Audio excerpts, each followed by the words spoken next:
আল্লাহ রাব্বুল আলামিন বান্দার বিচার করবেন। সেই দিন বিচারের মুখোমুখি বান্দাকে হতে হবে আল্লাহর সামনে। আল্লাহ তার নিজের পরিচয় দিয়ে প্রথমেই জানিয়ে দিচ্ছেন, আমার পরিচয় শোনো।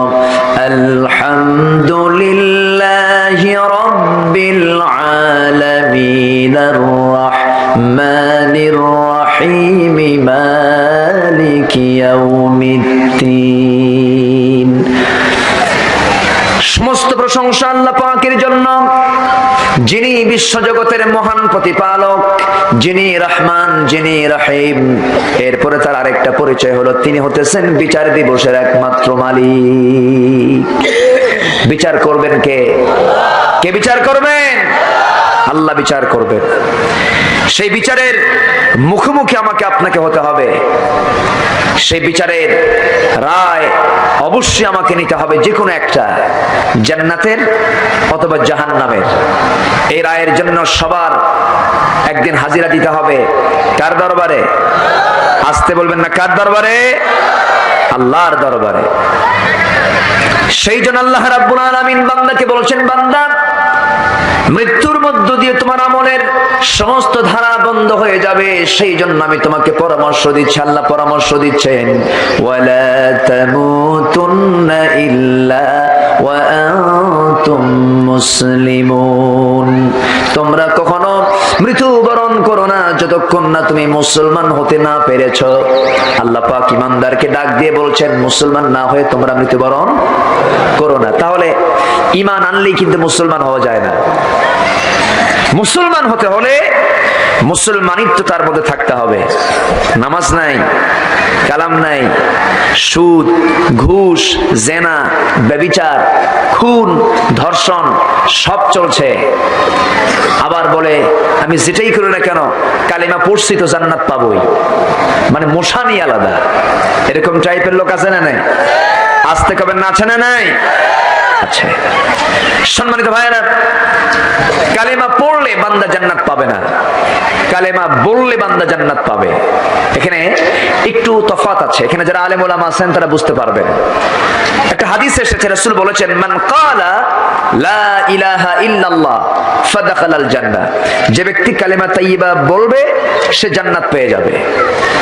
রাসূল কিন্তু বলেননি মান ক্বারা লা ইলাহা ইল্লাল্লাহ। মান ক্বারা বলেননি। ক্বারা মানে পড়া, আর মান ক্বালা মানে হচ্ছে বলা।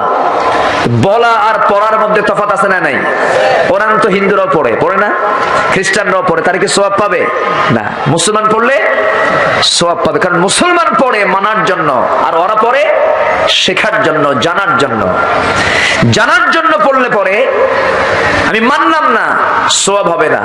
আর মানার নিয়তে জানলে পরে আল্লাহ পাক তাকে সওয়াব দিবেন। সুবহানাল্লাহ বলেন। তাহলে যে ব্যক্তি পড়লো লা ইলাহা ইল্লাল্লাহ সে জান্নাত পাবে না। কি ব্যাপার?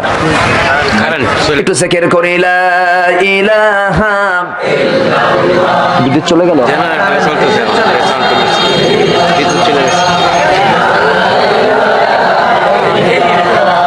লা ইলাহা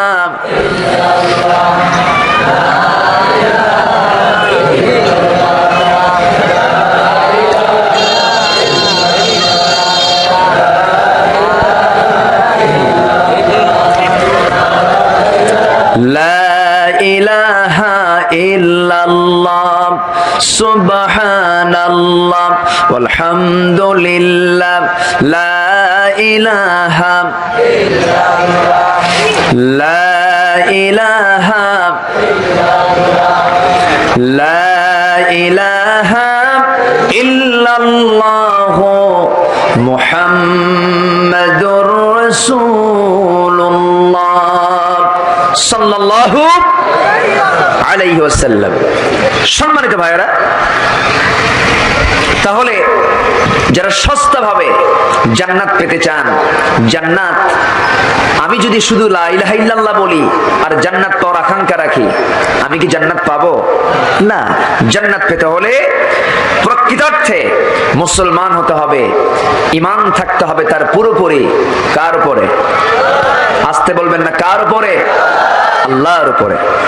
তো কারা ইমানদার আর ইমানদারদের কিরকম হওয়া উচিত, আমি আলোচনার সূচনায় একটা আয়াত তেলাওয়াত করেছি। আমি সূরা তাওবার ৭১ নম্বর আয়াত। এই আয়াতটা এমন একটা গুরুত্বপূর্ণ আয়াত, এই আয়াতকে যদি কেউ ফলো করতে পারে সে বান্দা নিশ্চিত জান্নাতের মেহমান হয়ে যাবে। বেশি তো আয়াত দরকার নাই, আল্লাহ পাক তো একটা কথা বারবার রিপিট করেছেন, বারবার পুনরাবৃত্তি করেছেন। তো এই আয়াতটা যদি কেউ ফলো করতে পারে আল্লাহ পাক নিজেই পরে ওই বান্দাকে জান্নাত দেওয়ার ওয়াদা করেছেন। সবাইকে জান্নাত পেতে রাজি আছেন? সবাইকে জান্নাত পেতে রাজি আছেন? আল্লাহ পাক কবুল করুন, জোরে বলি আল্লাহুম্মা আমিন। এই কোরআন এত সুন্দর একটা গাইডলাইন, আমরা কোরআনটা বুঝি না, জানি না। এদেশের এমন একটা শিক্ষা সিলেবাস, যে সিলেবাসে একটা ছাত্র মাস্টার্স কমপ্লিট করে, মেডিকেল সায়েন্স কমপ্লিট করে, ইঞ্জিনিয়ারিং পাস করে, এমফিল করে, পিএইচডি আনে, কিন্তু কোরআন পড়তে পারে না। উচিত ছিল প্রত্যেকটা শিক্ষা সিলেবাসের সাথে প্রত্যেকটা জায়গায় একটা পাঠ্যপুস্তককে সবার জন্য আবশ্যক করে দাও, সেটা হচ্ছে কোরআনের শিক্ষা। আসতে বলবেন না, জোরে কোন ঠিক কিনা? কোরআন শিক্ষা যদি সবার জন্য বাধ্যতামূলক হতো আজকে সমাজের চিত্র আজকে আমরা এরকম দেখতে পেতাম না। কিন্তু যারা সিলেবাসের ভিতরে কোরআন ঢুকাবেন সেটা তো দূরের কথা, তাদের কাছে নাস্তিক মার্কা জামাই খুব পছন্দ। সম্মানিত ভাইয়েরা, সম্মানিত বন্ধুগণ, আজকে কলেজের চিত্র দেখেন, ভার্সিটির চিত্র দেখেন, যেখানে শিক্ষার আলো নিয়ে আসে, যেখানে শিক্ষার আলো বিকিরণ করা হয়, সেই জায়গার ছাত্রদের ছাত্রীদের যে বেহাল দশা, রীতিমতো আপত্তিকর, রীতিমতো আশ্চর্য হয়ে যায় আমরা কোন সমাজে আজকে বসবাস করছি। এজন্য সবার আগে আমরা শিখব কোরআন, জোরে বলি ইনশাআল্লাহ। এর মধ্যে কোনো কিছুকে আল্লাহ বাদ দিয়েছেন? কোনো কিছুকে বাদ দিয়েছেন? কোনো কিছু বাদ দেননি। এই কোরআন আজকে রিসার্চ করছে বিধর্মীরা।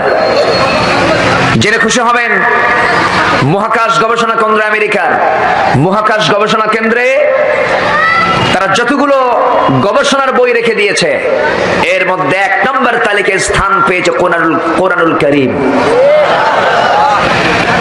আকাশে বিমান ওড়ে, সমুদ্রে সাবমেরিন চলে, ক্ষেপণাস্ত্র তৈরি হয়েছে, এত কিছুর ডেভেলপমেন্ট হয়েছে, সব তথ্য তারা চুরি করেছে কোরআন থেকে। সুবহানাল্লাহ বলে, সবকিছু তারা কোরআন থেকে নিল। আমরা মার পেটে, আমরা যখন পৃথিবীতে আসি নাই, মার পেটে আমরা ছিলাম কয় মাস? এখন তো 10 মাস থাকা লাগে না, এখন 6 মাসেই চলে আসে। কয় মাসে আসে?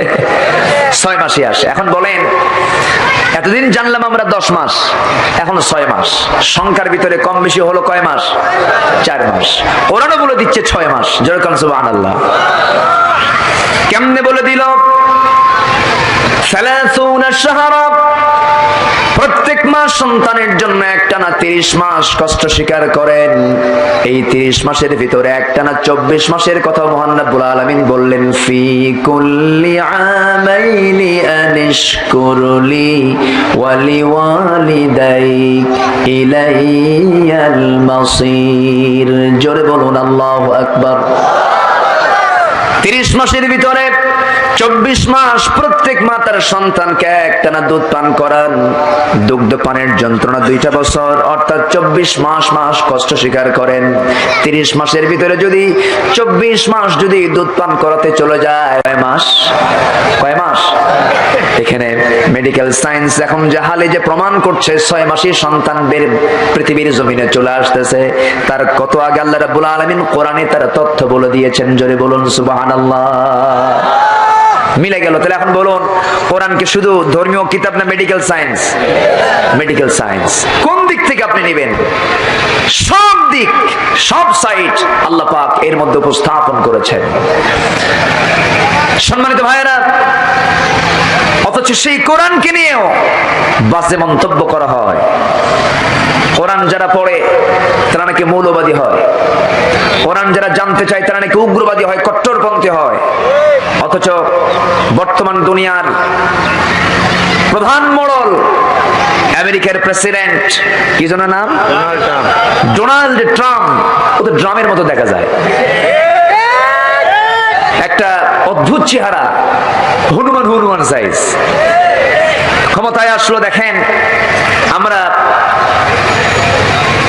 একটা জিনিস লক্ষ্য করেছি, ওই ডোনাল্ড ট্রাম্প যখন প্রেসিডেন্টের শপথ গ্রহণ করলো তখন তার হাতে ছিল একটা ধর্মীয় বই, ওদের ধর্মের বই বাইবেল। সে হাতে নিয়ে, বাইবেলকে হাতে শপথ নিয়ে, হাতে নিয়ে সে শপথ করেছে, প্রেসিডেন্টের শপথ গ্রহণ করেছে বাইবেল নামক তাদের ধর্মীয় কিতাব হাতের মধ্যে নিয়ে। তারা যদি তাদের ধর্মকে প্রাধান্য দিতে পারে, আমার দেশের মুসলমান কোরআনকে হাতের মধ্যে নিতে আপত্তি কোথায়? আসতে বলবেন না স্লোগান, ঠিক কিনা?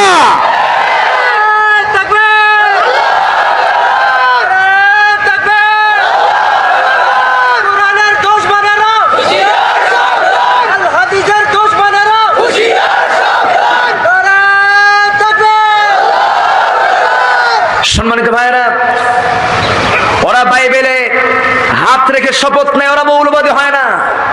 আর মুসলমান কোরআন ধরলে পরে মৌলবাদী হয়ে যায়। সম্মানিত ভাইয়েরা, সম্মানিত বন্ধুগণ, আমরা পৃথিবীতে এসেছি কার গোলামি করার জন্য? আসতে বলবেন না, কার গোলামি করার জন্য? আমার লক্ষ্য কাকে খুশি করা? কাকে খুশি করা?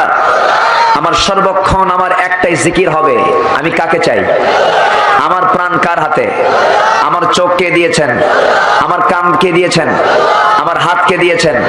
আমার পা কে দিয়েছেন? আমার কিডনি কে দিয়েছেন? আমার লাংস কে দিয়েছেন? অক্সিজেন কে দিয়েছেন? খাদ্য সবকিছুর ব্যবস্থা কে করেছেন? রিজিকের দায়িত্ব কার? অতএব আমি কার জিকির করব?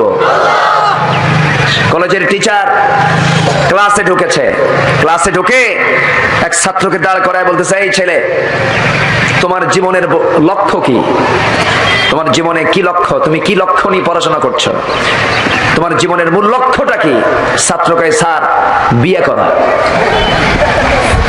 শিক্ষক খেপে গিয়ে বলে, আমি কি তোমার এই প্রশ্ন করছি নাকি? তুমি কি কিছু বোঝো না? তুমি বড় হয়ে কি হতে চাও? স্যার, বর হতে চাই। শিক্ষক খেপে গিয়ে বলে, তুমি কি আমার কথা কিছুই বোঝো না? তুমি বড় হয়ে তোমার আব্বা আম্মাকে কি উপহার দিতে চাও বলো? স্যার, নাতি নাতনি। এরপরে শিক্ষক বিরক্ত হয়ে বলে, তুমি কি আসলে কিছু বোঝো না? আসলে তোমার জীবনের লক্ষ্যটা কি? স্যার, বিয়ে করা। বিষয়টা হলো, ওকে যত প্রশ্নই করা হোক, ওর মধ্যে ঢুকছে কিসের ভূত? বিয়ের ভূত ঢুকছে। ও বিয়ে করবে। আমি আপনি দুনিয়াতে এসেছি, আমার ভিতরে সর্বক্ষণ 24 ঘন্টা একটা বিষয় সর্বক্ষণ আমাকে মাথায় রাখতে হবে, ছিলাম যার কাছে, আবার চলে যাব তার কাছে। অতএব আমার সব কল্পনা, সব স্বপ্ন হবে কাকে ঘিরে? আসতে বলবেন না, কাকে ঘিরে? আল্লাহকে ঘিরে। নামাজে আমরা দাঁড়িয়ে বলি, কুল ইন্নী ওয়াজ্জাহতু ওয়াজহিয়া লিল্লাযী ফাতারাস সামাওয়াতি ওয়াল আরদা হানিফান ওয়া মা আনা মিনাল মুশরিকিন। আমি আমার চেহারাকে আল্লাহ অভিমুখী করে দিলাম, আর আমি মুশরিকদের অন্তর্ভুক্ত নই, এই স্বীকৃতি আমি দিয়ে দিলাম। কিন্তু অনেক মুসলমান নামাজে পড়ছে, রোজা রাখতেছে, কিন্তু তাদের মাঝে শিরকের গন্ধ আছে না নাই? বলেন। আসতে বলবেন না, শিরকের গন্ধ আছে না নাই? আমার দেশে মূর্তি পূজা আছে না নাই? কবরে গিয়ে ফুল শ্রদ্ধা আছে না নাই? বলেন। আমার বন্ধুগণ, সকল গুনাহ মাফ হয়ে যাবে, কিন্তু বান্দার একটা গুনাহ কখন আল্লাহ পাক মাফ করবেন? তিনি নিজেই ওয়াদা করেছেন, ইন্নাল্লাহা লা ইয়াগফিরু আন ইউশরাকা বিহি ওয়া ইয়াগফিরু মা দুনা যালিকা লিমান ইয়াশা। আল্লাহ রাব্বুল আলামিন বান্দার সকল গুনাহগুলোকে মাফ করবেন, কিন্তু একটা গুনাহ কখনো মাফ করবেন না, সেটা হচ্ছে শিরকের গুনাহ। কারণ ইন্নাশ শিরকা লাযুলমুন আযীম, শিরক হচ্ছে সবচেয়ে মস্ত বড় জুলুম। সব মাফ হবে, শিরকের গুনাহ মাফ হবে না। শিরক কাকে বলে? শিরকের বিস্তারিত ব্যাখ্যা নিয়ে কথা বলতে গেলে এরপরে 2-3 ঘন্টা লেগে যাবে।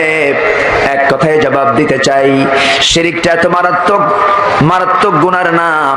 শিরক যখন বান্দার দ্বারা হয়ে যায়, বান্দা নিজেও টের পায় না কখন তার দ্বারা শিরকের কাজ হয়ে গেল। আমার বন্ধুগণ, কথার শিরক, কাজের শিরক, মনের শিরক, চিন্তার শিরক, বিভিন্ন শিরকের সাগর আজকে মানুষ হাবুডুবু খেতেছে। তবে তার মধ্যে সবচেয়ে বড় শিরক হলো যে বান্দা দুনিয়াতে বসে আল্লাহর আইন না চায়, মানুষের আইন যারা চায়। আমার কথা কি বুঝতেছেন? মানুষের আইনের পক্ষে কিছু মানুষ আছে না নাই? আসতে বলবেন না, আছে না নাই? আচ্ছা, তারা চায় আল্লাহর আইন নয়, আমরা মানুষের আইন প্রতিষ্ঠা করতে চাই। এই পৃথিবীতে সকল পয়গম্বরদের সঙ্গে তৎকালীন বাতিল শক্তির যে মোকাবেলা হয়েছিল, কারণ ছিল একটা, নামাজ নিয়েও বাজে নাই, রোজা নিয়েও বাজে নাই, বেজেছিল একটা বিষয় নিয়ে, সেটা হলো সকল পয়গম্বররা চেয়েছেন এই জমিনে কার আইন? আসতে বলবেন না, কার আইন চেয়েছেন? আল্লাহর আইন চেয়েছেন। আবু জেহেল কখনো বলেনি মোহাম্মদ তোমার নামাজ বন্ধ হোক, এটা কখনো বলেনি। তুমি সব করো, কিন্তু আমার ধর্মকে তুমি অবৈধ বলতে পারো না। আমি আমার ধর্ম পালন করব, আমার লাত মানত ওজ্জার বিরুদ্ধে তুমি কথা বলতে পারবে না। তোমার ধর্ম থাকুক, আমার ধর্ম থাকুক। তোমার ধর্ম 6 মাস, আমার ধর্ম 6 মাস। নাউজুবিল্লাহ বলবেন না? এরকম জাতীয় মন্তব্য এখনো আছে না নাই? আসতে কবেন না, আছে না নাই? সেদিন পার্লামেন্টে এক পার্লামেন্টারিয়ান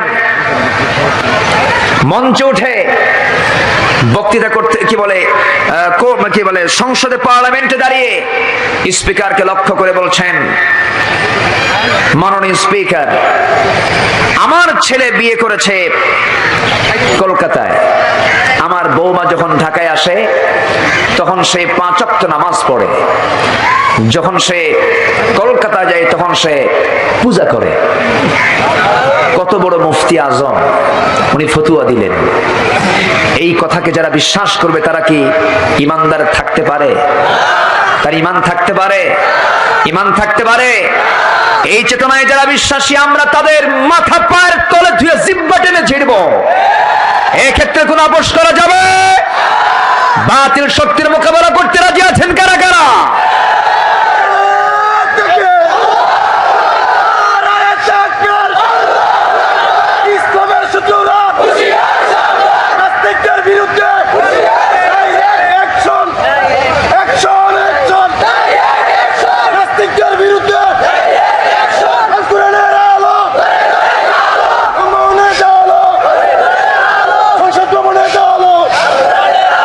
আল্লাহ কবুল করুন, জোরে কোন আমিন। এই তো সামনে ওমর মার্কা লোক দাঁড়াইছিল, চটপাট অন্যরকম। আল্লাহ কবুল করুন, জোরে বলি আমিন, আরো জোরে আমিন। সম্মানিত ভাইয়েরা, আমি তো প্রচন্ড খুশি হয়েছি যে এই দিনের বেলা এত লোকের সমাগম হবে, আমি এটা কল্পনাও করতে পারিনি। সব ছেড়ে কোরআনের জন্য আপনারা বসে গেছেন, আলহামদুলিল্লাহ আলহামদুলিল্লাহ। আমার মনে হয় একটু চেপে বসলে, আমার কিছু ভাই রোদের মধ্যে বসে আছেন, গরম লাগতেছে, হ্যাঁ, একটু আমার দিকে চেপে আসেন তো, একটু চেপে আসেন। আরো কিছু ভাই বসার সুযোগটা পেয়ে যাক, জিকির করেন সুবহানাল্লাহ আলহামদুলিল্লাহ। মাইকে খুব শক্তি লাগতেছে আমার, প্রচন্ড শক্তি লাগতেছে আমার। মাইকের আওয়াজ এরকম কেন? আরো জোরে, লা ইলাহা সুবহানাল্লাহ আলহামদুলিল্লাহ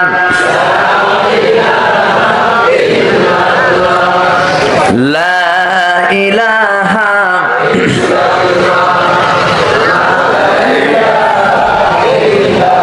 আরো জোরে, লা ইলাহা সুবহানাল্লাহ আলহামদুলিল্লাহ লা ইলাহা আল্লাহ আল্লাহ আল্লাহু লা ইলাহা ইল্লাহু সুবহানাল্লাহ ওয়ালহামদুলিল্লাহ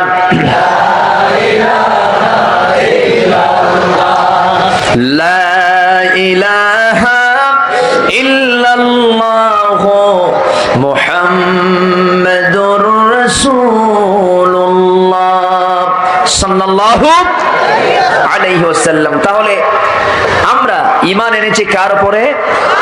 আসতে বলি, ঈমান এনেছে কার উপরে?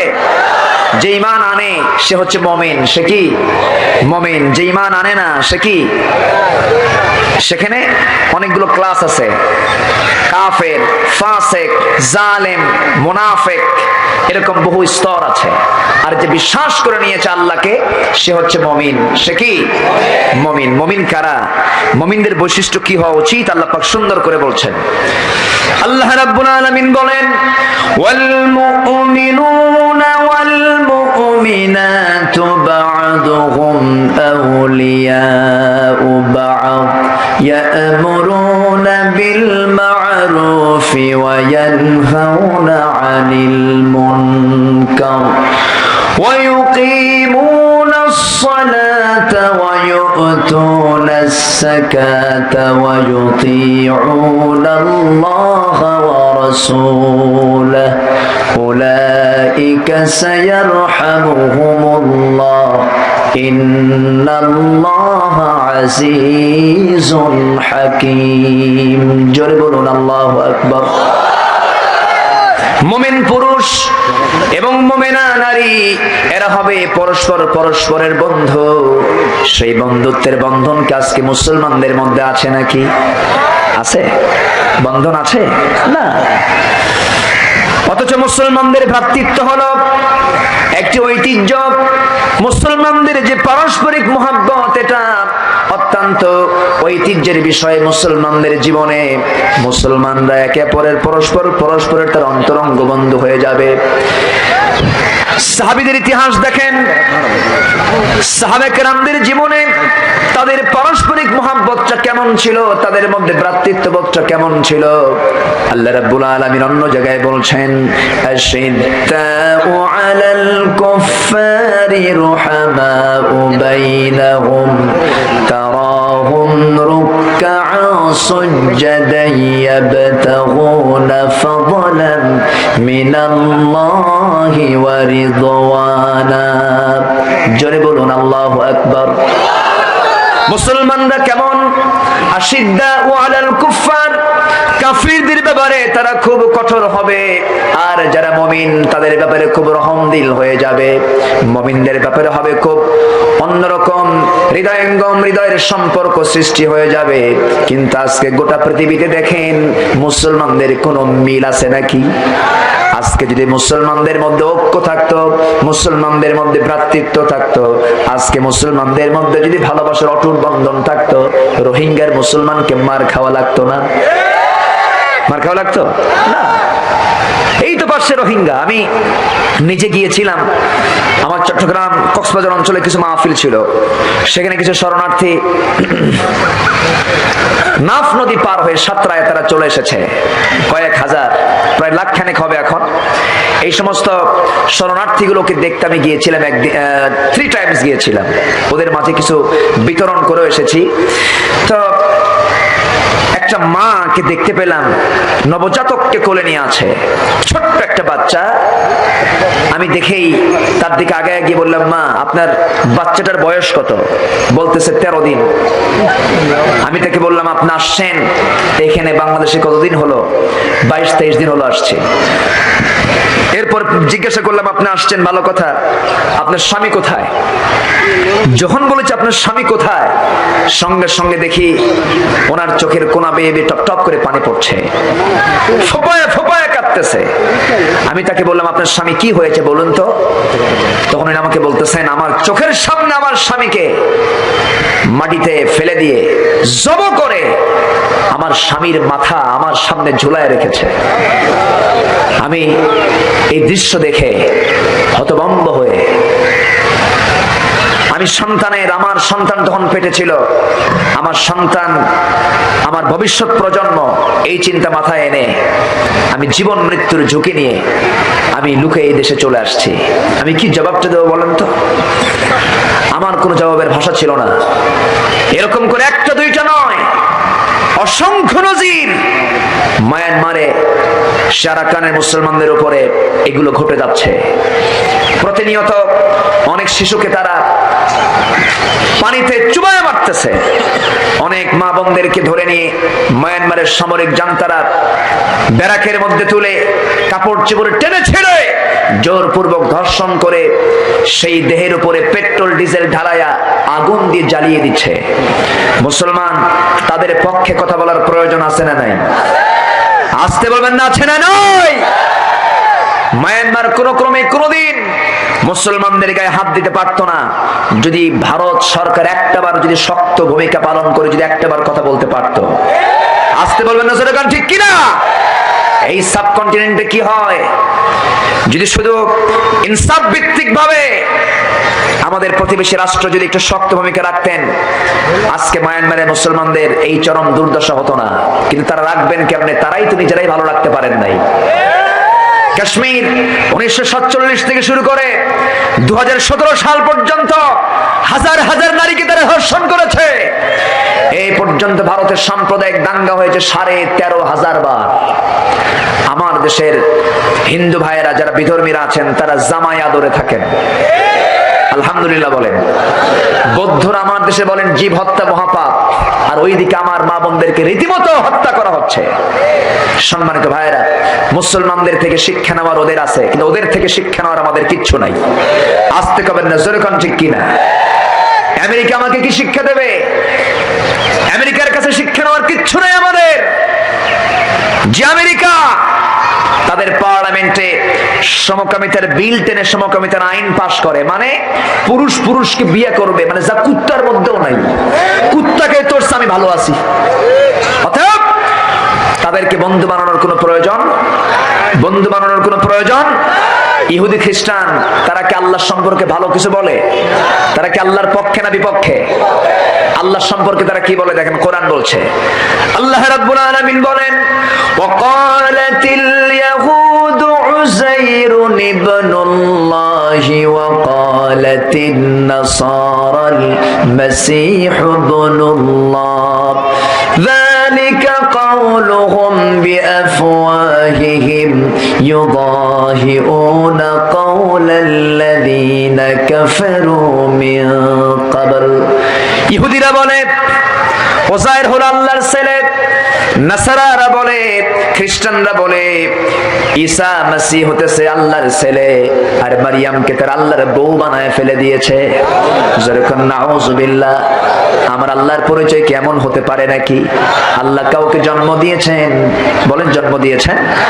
আল্লাহ কাউকে জন্ম দেন নাই। আল্লাহর সুন্দর সংক্ষিপ্ত একটা পরিচয় আমরা সহজেই জেনে যাব। সবাই পড়ুন, কুল হুয়াল্লাহু আহাদ আল্লাহুস সামাদ লাম ইয়ালিদ ওয়া লাম ইউলাদ ওয়া লাম ইয়াকুল লাহু কুফুয়ান আহাদ। আল্লাহ এক, আল্লাহ স্বনির্ভর। আল্লাহ কাউকে জন্ম দেন নাই, কারো থেকে জন্ম হয়ে আসেন নাই। তিনি কারো সমকক্ষ নন, তিনি কারো মুখাপেক্ষী নন। তার সমকক্ষ পৃথিবীর আর কেউ হতে পারে? আসতে বলবেন না, পারে। আমার আল্লাহর পরিচয় হলো হুয়াল আউয়ালু ওয়াল আখিরু ওয়াল যাহিরু ওয়াল বাতিন ওয়া হুয়া বিকুল্লি শাইইন আলীম। জোরে বলুন আল্লাহু আকবার। তিনি প্রথম, তিনি শেষ, তিনি প্রকাশ্য, তিনি গোপন। তার সমকক্ষ কেউ হতে পারে না।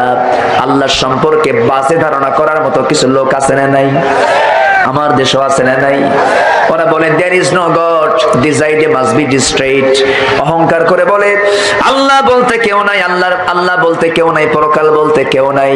এই চেতনা যে লালন করবে সে কখনো মুসলমানদের বন্ধু হতে পারে নাকি? আসতে কবেন না, পারে? পারে না। আল্লাহ তো সেই মহান রব যিনি শুধু স্থায়ী নয়, তিনি চিরস্থায়ী। পৃথিবীর সব কিছুর ধ্বংস হবে, ঠিক থাকবেন কে? আসতে বলবেন না, ঠিক থাকবেন কে? আল্লাহ পাক। আল্লাহর সম্পর্কে ইমাম আযম আবু হানিফা রাহমাতুল্লাহ আলাইহির জীবনে যখন তার বয়স 13 বছর, নাস্তিকরা গোটা দেশের আলেমদেরকে এক জায়গায় করে 5টা প্রশ্ন আল্লাহর সম্পর্কে করে সমস্ত আলেমদেরকে ভাবিয়ে তুলেছিল।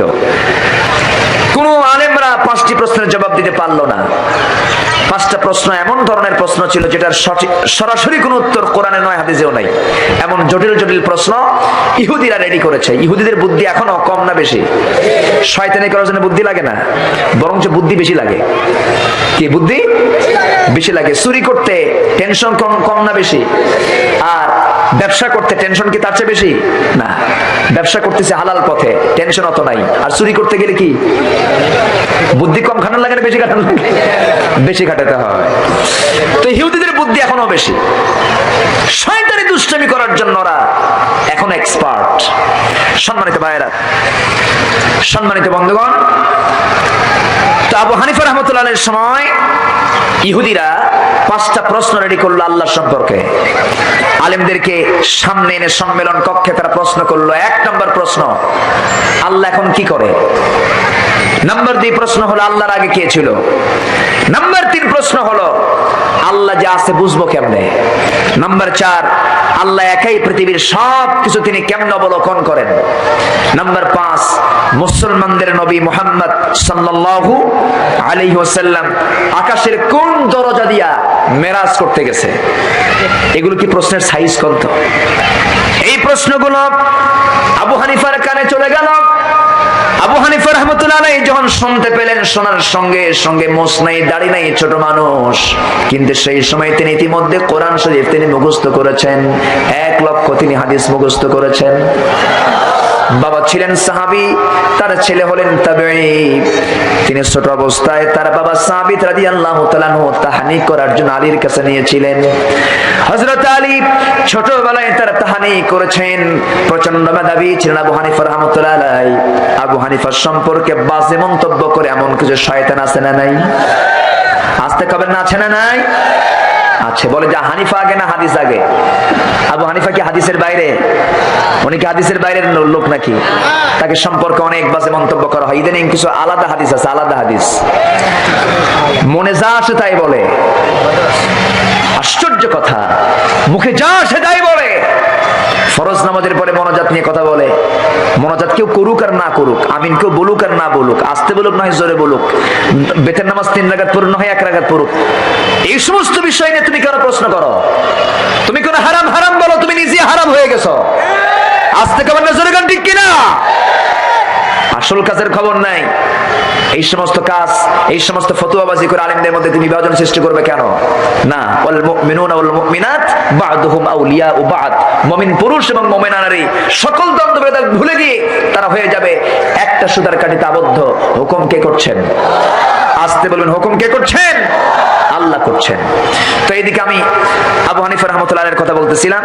উনি তো প্রচন্ড মেধাবী ছিলেন এবং এত ভদ্র ছিলেন, এত শালীন ছিলেন, এটা কল্পনাও করা যাবে না। তাকে একজন এসে প্রশ্ন করলো। আবু হানিফা একটা প্রশ্ন মনে হচ্ছে, কি প্রশ্ন হচ্ছে, কুকুর কখন বালেগ হয়? কুকুর কখন বালেগ হয়? আমার কথা কি বুঝতেছেন সবাই? এখন এই প্রশ্ন যখন তাকে করেছে, ভালো আছেন আপনি? আমি তো খেয়াল করি নাই। আল্লাহু আকবার, এ তো কাউরাইদের বাঘ। যাক, আল্লাহ কবুল করুন। জোরে বলি আল্লাহুম্মা আমিন। আমরা তাকে দাড়িওয়ালা দেখতে চাই। কি কোন আপনারা বলেন? ঠিক আছে না? সবাই কি চান? এতগুলো লোক চাচ্ছে, কোনো উপায় নাই। আল্লাহ কবুল করুন। জোরে বলি আল্লাহুম্মা আমিন। দাড়িওয়ালা ছিলেন মুহাম্মদ সাল্লাল্লাহু, দাড়িওয়ালা ছিলেন সমস্ত সাহাবে কেরাম, দাড়িওয়ালা ছিলেন সমস্ত আম্বিয়া কেরাম। শুধু আমার নবীর সুন্নাত নয়, সুন্নাতুল আম্বিয়া, সব নবীর সুন্নাত। যেরকম সুবহানাল্লাহ। আল্লাহ পাক থেকে কবুল করুন। আমি একটু বাড়ায় বললাম, মনে রাগ করলেন না তো? আচ্ছা, সম্মানিত ভাইয়েরা, কষ্ট মনে হচ্ছে না তো? আমি আলোচনা চালিয়ে যাব। আচ্ছা, প্রশ্ন করা হলো, ও আবু হানিফা রাহমাতুল্লাহ আলাইহি খুব ধীর অনুভূতি বুদ্ধি সম্পন্ন মানুষ ছিলেন। তাকে বলা হলো কুকুর কখন বালেগ হয়। এই প্রশ্ন করার সঙ্গে সঙ্গে তিনি বললেন, দেখো আমি তো কোরআন হাদিস বহু পড়ছি, কিন্তু এই উত্তর তো আমার জানা নাই। কুকুর কখন বালেগ হয় এই মাসলা তো আমার জানা নাই। তিনি বললেন, আমি জবাবটা দেব, তবে আমার একটু সুযোগ দিতে হবে। আমি একটু এক বাড়িতে যাব, ওরা কুকুর পালে। আমার বাড়িতে তো কুকুর নাই, কুকুর পালি না। তো আমি যাই দেখি যারা কুকুর পালে তাদের কাছে প্রশ্ন করলে হয়তো বা উত্তর মিলতে পারে। আমি কোরআন হাদিসে কোথাও পাই নাই। উনি চলে গেলেন একটা বিধর্মীর বাড়িতে। বিধর্মীর বাড়িতে গিয়া আস্তে করে ওই বাড়িওয়ালার সামনে দাঁড়িয়ে বলছেন, আমার বাড়িতে কোনো কুকুর নাই, কুকুর লালন পালন আমি করি না। তোমার বাড়িতে অনেকগুলো কুকুর, বাচ্চা কুকুর আছে, এই সমস্ত কুকুরগুলো তুমি লালন পালন করো। আমাকে প্রশ্ন করেছে কুকুর কখন বালেগ হয়, আমি তো জবাব দিতে পারলাম না, তুমি আমাকে জবাবটা শিখিয়ে দাও। সঙ্গে সঙ্গে ওই বাড়িওয়ালা বিধর্মী লোকটা বলতেছে, আপনি এত বড় আলেম, এই প্রশ্নের জবাব আপনার জানা নাই। কুকুর সেই সময় বালেগ হয় যখন কুকুর যখন তার একটা পা উঁচু করে খাড়া করে পেশাব করে। কি কথা বুঝতেছেন কি? ঠ্যাংটা কি করে? উঁচু করে যখন পেশাব করা ধরে, সেই সময় কুকুর বালেগ হয়ে যায়। উনি চলে আসলেন, এসে জবাবটা দিয়ে দিলেন। অনেকদিন পরে আবু হানিফা রাহমাতুল্লাহ আলাইহি তিনি অনেকগুলো তার ছাত্র নিয়ে তিনি নসিহত করছেন, সবক দিচ্ছেন, শিক্ষা দিচ্ছেন। এমন সময় তিনি ওই লোকটার কাছ থেকে, যার কাছ থেকে তিনি এই মাসলার জবাব তিনি পেয়েছিলেন, ওই বিধর্মী লোকটা যখন তার সামনে দিয়ে যখন হেঁটে হেঁটে আসতেছিল, আবু হানিফা রাহমাতুল্লাহ আলাইহি সকল টিচ বন্ধ করে দিয়া, সকল ডিউটি বন্ধ করে দিয়া তিনি সোজা দাঁড়ায় গেলেন। তার সম্মানার্থে তিনি দাঁড়ায় গেলেন। উপস্থিত সমস্ত ছাত্রবৃন্দ বলছেন, উস্তাদজি, একটা সাধারণ লোকের জন্য আপনি দাঁড়ালেন কেন? তিনি বলছেন, সে কোনো সাধারণ লোক নয়, আমি আমার জীবনে একটা প্রশ্নের জবাব আমি তার কাছ থেকে পেয়েছি, সে আমার উস্তাদ। আল্লাহু আকবার বলবেন না? আরো জোরে আল্লাহু আকবার। অহংকার আছে, অহংকার আছে। আজকের কিছু কিছু জ্ঞানীর অহংকার দেখেন, ওরে বাপরে বাপ। আমাদের মধ্যে কিছু হুজুর আছে, সালাম দিলে উত্তর খুঁজে পাওয়া যায় না। আসসালামু আলাইকুম, খালি মাথা ঝাঁকায়। আছে না নাই? ঘাড়টা এরকম মোটা, বসে ভাবসাবি আলাদা, মানে দেখে ভয় লাগে, মনে হয় এটাই মনে আজরাইল। আছে না নাই? কেন এরকম হওয়া যাবে না? রাসূল ছিলেন উদার, রাসূল ছিলেন খোলা মনের, সবার সঙ্গে তিনি ফ্রি হয়ে যেতেন। নেতা তো তারই হওয়া উচিত যেন তার মুখে সর্বক্ষণ 24 ঘন্টা হাসি থাকে। সুবহানাল্লাহ বলেন। আলেম তো তার হওয়া উচিত যার কাছে মানুষ শুধু এসে ভিড় জমায়, তার কাছে এসে খোরাক পায়, হৃদয়টা ভরে যায়। সাহাবা কেরাম বলতেন, ইয়া রাসূলুল্লাহ, আমরা ক্ষুধার্ত পেট নিয়ে আপনার সামনে যখন বসি তখন আমাদের ক্ষুধা বন্ধ হয়ে যায়। যেরকম সুবহানাল্লাহ। সে আবু হানিফার ব্যাপারে মাঝে মাঝে আমরা বাজে উক্তি শুনি, বুঝে কম, জানে না। আবু হানিফা রাহমাতুল্লাহ আলাইহি ছিলেন একজন তাবেঈ, ইমাম বুখারী ছিলেন একজন তাবেঈ। তিনি হাদিস সংকলন করেছেন ঠিক, কিন্তু আবু হানিফা রাহমাতুল্লাহ তো হাদিসের বাইরের কোনো লোক ছিলেন না, তিনি তো হাদিস ওয়ালাই ছিলেন। কিন্তু কিছু কিছু মানে জ্ঞানী না, জ্ঞানের ভান ধরে, এরকম কিছু আছে না নাই বলেন তো? ভান ধরে যে আমি অনেক কিছু জানি, তারা অনেক মন্তব্য করেন, এটা উচিত নয়। তো এই 5টা প্রশ্ন যখন করা হলো, এই 5টা প্রশ্নের জবাব কেউ দিতে পারে না। আবু হানিফার কানে যখন চলে আসছে, তিনি সোজা চলে গেলেন, বললেন, এই 5টি প্রশ্নের জবাব আমাকে যদি সুযোগ দেওয়া হয়, এই 5টি প্রশ্নের জবাব আমি আবু হানিফা নিজে দেব। একটু আস্তে কারণ সুবহানাল্লাহ। এই কথা যখন বলে ফেলা হলো, উপস্থিত লোকের আশ্চর্য হয়ে গেল। এত বড় বড় আলেম ওলামা কেউ জবাব দিতে পারলো না, এই ছোট্ট বাচ্চা কেমনে জবাব দিয়ে দেবে? সবাই বলল, ঠিক আছে, তোমাকে এই সুযোগটা দেওয়া হলো। সম্মেলন কক্ষের ভিতরে চলে আসলেন। প্রশ্নকারী ছিল চেয়ারে বসা। প্রশ্নকারী চেয়ারে বসে যখন প্রশ্ন করতেছিল, সেই সময় আবু হানিফা নিচে তিনি দাঁড়ায় ছিলেন। সেই সময় তিনি বললেন, তুমি প্রশ্ন করছো, আমি উত্তর দেব। প্রশ্নকারী আর উত্তরদাতার মধ্যে তফাৎ হলো, যে প্রশ্ন করবে সে তো ছাত্র, আর যে উত্তর দেবে সে কি? সে কি? শিক্ষক, সে হচ্ছে ওস্তাদ। তুমি ছাত্র হয়ে চেয়ারে বসে উপরে থাকবে, আমি শিক্ষক হয়ে উত্তর দেব, আমি নিচে দাঁড়ায় থাকবে। এটা কি মানানসই না বেমানান হয়ে যায়? সঙ্গে সঙ্গে বলা হলো, বেমানান হয়ে যায়। অতএব তুমি তোমার চেয়ারটা ছেড়ে দাও, আমি শিক্ষক হয়ে চেয়ারে বসে যাই। বসলেন শিশু ছোট্ট বাচ্চা আবু হানিফা চেয়ারে বসে গেলেন। এবার প্রশ্ন করা হলো, আল্লাহ এখন কি করতেছে? উনি জবাব দিলেন, আল্লাহ এখন এই মুহূর্তে এই কাজটাই করলো, তোর মতো বেকুফের এই চেয়ার থেকে নামাইয়া আমার ওই চেয়ারে বসায় দিল। একটু আস্তে কর সুবহানাল্লাহ, আরো জোরে সুবহানাল্লাহ। যেমন প্রশ্ন তেমন জবাব। আল্লাহু আকবার বলেন, আরো জোরে আল্লাহু আকবার। আমার আল্লাহর পরিচয় এবার বলতেছে, আল্লাহর আগে কি ছিল? আবু হানিফা রাহমাতুল্লাহ আলাইহি বললেন, আল্লাহর আগে কি ছিল? এই প্রশ্নের জবাব দেবার আগে আমি তোমাকে একটা প্রশ্ন করব। কি প্রশ্ন? অঙ্ক যদি ভালো জানো তুমি গুনতে থাকো, 1 থেকে গুনতে শুরু করো, 1 2 3 4 5 6 7 8 9 10। শেষ হবে না কিনা? শেষ হবে না। আচ্ছা যদি না শেষ হয়, ডান দিকে যত সংখ্যা বাড়াবে তত সংখ্যা বাড়তেই থাকবে। এবার তুমি উল্টা গুনে আসো, 10 9 8 7 6 5 4 3 2 1। এর আগে কি? এর আগে কিচ্ছু নাই, আমার আল্লাহর আগেও কেউ নাই। একটু আস্তে কান সুবহানাল্লাহ। আল্লাহ শুরু, হুয়াল আউয়ালু ওয়াল আখির। তিনি প্রথম, তিনি শেষ, তিনি প্রকাশ্য, তিনি গোপন। এই চিন্তা যারা লালন করে তারাই হচ্ছে মুমিন। তারা কি? মুমিন। মুমিনরা শত্রু হবে না বন্ধু হবে? পরস্পর শত্রু হবে না বন্ধু হবে? বন্ধু হবে। বন্ধুত্বের প্রাচীরকে মজবুত করতে হবে। জিহাদের ময়দানে সাহাবা কেরাম যুদ্ধ করতে গেছেন, একে অপরকে কি প্রাধান্য দিয়েছেন। তৃষ্ণার যন্ত্রণায় ছটফটরত 6 জন সাহাবী। ইয়ার মুখের কথা মনে পড়লো আমার। আলোচনা করব, আলোচনা চালাবো, জোরে বলুন ইনশাআল্লাহ। 6 জন তৃষ্ণার্ত সাহাবী ক্ষুধার যন্ত্রণায়, তৃষ্ণার যন্ত্রণায় ছটফট করছিলেন। এমন সময় একজন সেবক গিয়া তার সামনে দাঁড়ায় গিয়া বলতেছে, পানিটা পান করুন, এই যে গ্লাসে পানি দেওয়া হয়েছে আপনি পানি পান করুন।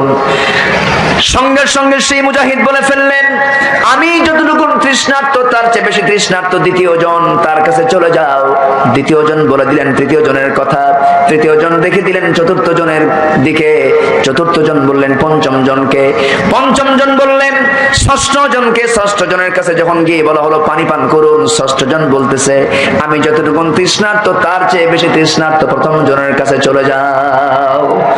প্রথম জনের কাছে ইতিমধ্যে চলে যাওয়া মাত্রই দেখা গেল প্রথম জন দুনিয়া থেকে ক্ষুধার যন্ত্রণায় ছটফট করতে করতে দুনিয়া থেকে বিদায় নিয়েছেন। একে অপরকে প্রাধান্য দিতে গিয়া 6 জনই দুনিয়া থেকে বিদায় নিয়ে নিলেন।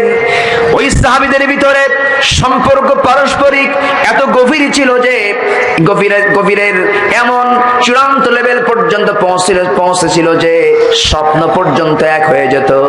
আবার নবী ইন্তেকাল করেছেন। ইন্তেকালের বেশ কিছু পর হযরত আলী একদিন তিনি বিছানায় ঘুমিয়ে পড়েছেন।